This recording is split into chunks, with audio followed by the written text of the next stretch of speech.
Me and my daughter, Anya, are from India. Our native language is Hindi. She's 11 years old now. Her father died when she was 5 and I immigrated to States because everyone was trying to get me remarried to a 60-year-old sleazebag. Because... Oh no. However will a woman live or raise a child alone? I started dating my now husband when Anya was 6. He had a 5-year-old son, Ben, 50% custody. Me, Anya, Ben, husband and Ben's mom get along really well.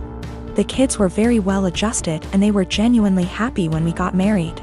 Whenever tensions arose, we dealt with them patiently. Let's just say after walking through the minefield of Indian family / drama, diffusing these toy bombs were very easy. Anya has a habit of talking in Hindi when she gets really excited. Sometimes, while talking to me, she starts talking in Hindi without even realizing it. This wasn't a problem. If she does that while others are around, I would remind her and she would revert back to English. Few months ago, Ben's mom passed away and he came to live with us full time. He has a room already and we put Ben into therapy immediately. A week ago, Ben walked in when me and Anya were cooking and we were talking in Hindi and he started crying. He told me he is feeling bad that he can't understand what we are saying. I hugged him and consoled him and assured him that we didn't do it to exclude him purposefully. And then Anya started crying and apologized. The whole thing was just heartbreaking. Since then, Anya has been making conscious efforts to talk only in English and I can tell that it puts Ben at ease. Yesterday, however, she was frustrated and started lamenting about schoolwork in Hindi to me. Me and Anya were in the living room and Ben and husband were in the kitchen and they heard it. Later that night, my husband told me how he thinks we must start thinking about giving punishments whenever she speaks in Hindi unconsciously until Ben starts feeling better. I was horrified at this suggestion. I have never pulled the "she is my daughter, not yours" card. But this is the hill I am willing to die on and use that card if necessary. Whether he likes it or not, it's her first language.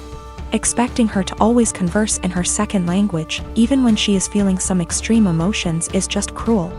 Especially after she is genuinely making an effort to make Ben feel more comfortable. It's almost like punishing for her heritage or for her being Indian. Of course, this is a huge point of conflict between me and my husband. I think it's unfair to do this to Anya, even temporarily. He thinks me and Anya are unnecessarily making feel Ben bad while he is mourning his mother, while we can try and prevent it. Both of us are conflicted here. I am a 26 years old female. Me and my fiancé, he's 28, been engaged for 4 months. We're planning on having our wedding on October 18th.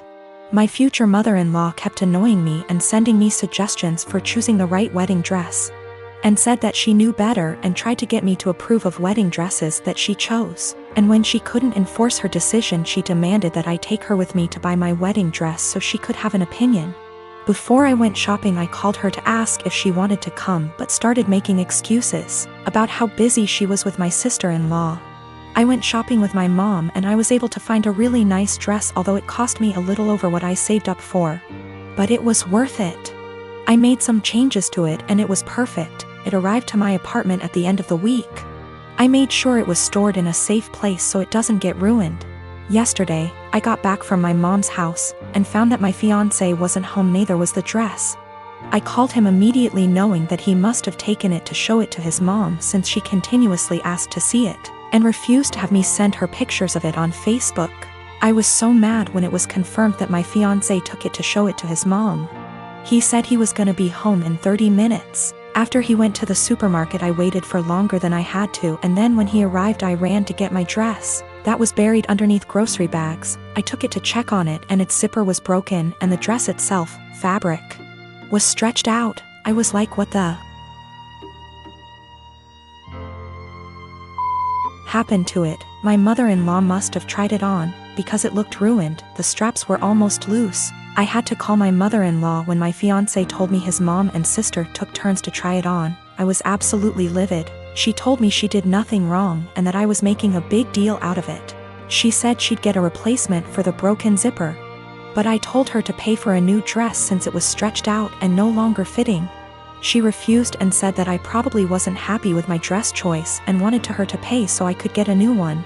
I yelled at her for trying it on and ruining it. That she and my fiancé were responsible for ruining my dress, so they should pay for a new one. It's done, no longer fitting. The straps are in a horrible condition. My mom said she'd pay for fixing it, but I just hate it now that someone else wore it before me. I'm mad at both of them and seriously considering postponing the wedding. I am married to my wonderful wife Melody, and she is currently pregnant with our first child together. I have a 6-year-old daughter Tina, whose mother I split 50/50 custody with. So I know for the most part what Melody needs in order to feel supported while she carries our child. I have been spending lots of time making sure she's comfortable and taking on more of the load at home so she's not doing too much. This is her first child after all, and it's obviously a lot for her physically and emotionally. My mother and Melody don't get along too well. Mom didn't like my ex either. We broke up because we were headed on different paths, not because of my mother, and there's no bad blood. So I think she just doesn't like her because she's dating me for whatever reason. It's weird. She's very nitpicky about Melody, how much she does around the house, how emotional she is. Melody already cries very easily, and being pregnant has made her even more sensitive, which is fine. The fact that she wants to be a stay-at-home mom, it just seems like nothing Melody does is okay. I do, however, stand up for her and do not just allow my mom to talk down to her. Today, before picking up my daughter from summer camp, Melody went to 3 different grocery stores to find rotisserie chicken. She's been talking about it since last night and really wanted one. She sent me picture messages documenting her quest for the chicken and finally found it. My girl was happy. Rotisserie chicken is also kind of a comfort food for her, like spaghetti, because her mom used to make one of those when she was having a lazy day and didn't feel like cooking. She was planning on serving that with some other basic sides for dinner, perfectly fine by me. My mother came by to see Tina and started telling Melody the chicken is bad for her and she should not be eating that pregnant. Melody said it's fine, she usually eats healthy and just wants this one thing she's craving. My mom went on about how unhealthy it was and said she needs to eat something else. Melody said no and went to the backyard to FaceTime her family out of state.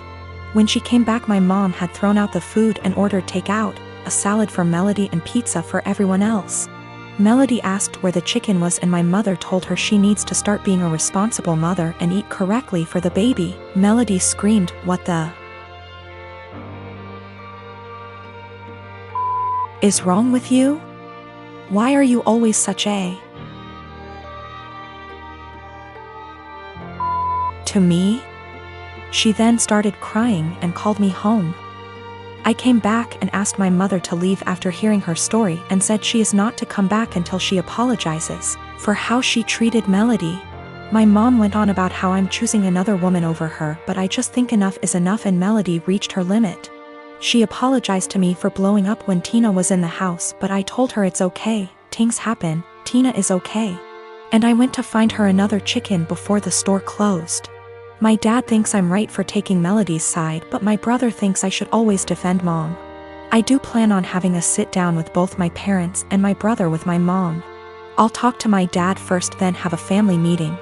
I would still want my mom around, and honestly maybe I'm just weak, but that's my mother. However, if she cannot learn to change and respect my family, then we will just have to go and see. It's hard, but it is what it is. Melody doesn't even want to completely cut her out, she just wants change as well.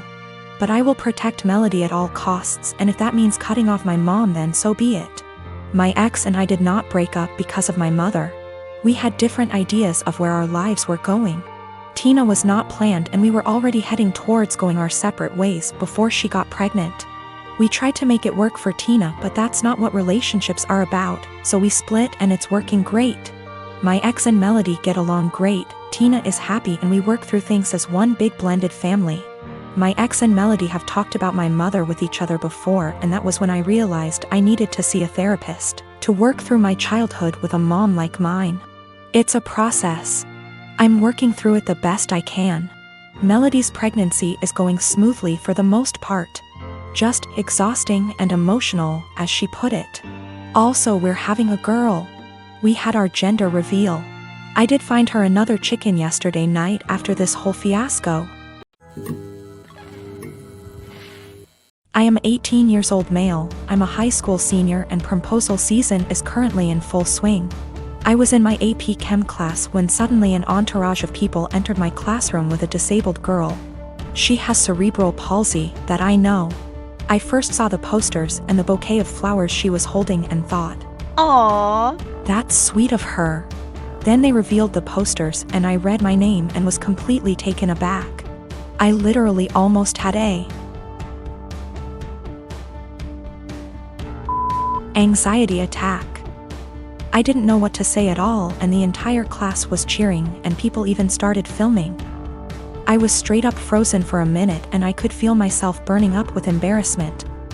Of course I wanted to say no, but since it was so public and everyone was waiting for me to say yes, I did and hugged her. Everyone clapped including the teacher and I was mortified. One of my buddies asked me if I was okay. Afterwards, since apparently I looked like I was gonna burst into tears and I told him I literally did not expect that at all, and I didn't want to say yes. He suggested that I go find her after school or something and explain that to her and I agreed. Now, this girl is really nice. We had a class together last year and sat next to each other for a majority of it and talked quite a lot. I would say we were friends then, but we haven't spoken more than 2 times this school year, so we've definitely drifted apart. That's why I was completely shocked when she sprung the prom asking on me. Usually, people have their friends make sure that the other is at least aware before doing the asking to prevent situations like this. I was contemplating if I should just bite the bullet and go with her, but decided I just couldn't because it is my senior year prom and I was already starting to plan my asking. There's this girl that I've liked for a couple of months now and I recently heard from my friends that she likes me back, so I was gonna ask her. So I ended up going to the special ed classroom after school where I found her and asked if I could speak to her outside. I told her everything and how I really appreciated the gesture. But I was already planning on asking my crush to prom and she was crushed. She started crying really loudly and asked me why I couldn't have just said no, and I said that I didn't want to embarrass the two of us in front of all those people. At this point, one of her aides came out to check on us since she could hear the crying, and the girl told her aide what happened and she straight up glared at me and said, "That's not okay." Now I feel like absolute shit.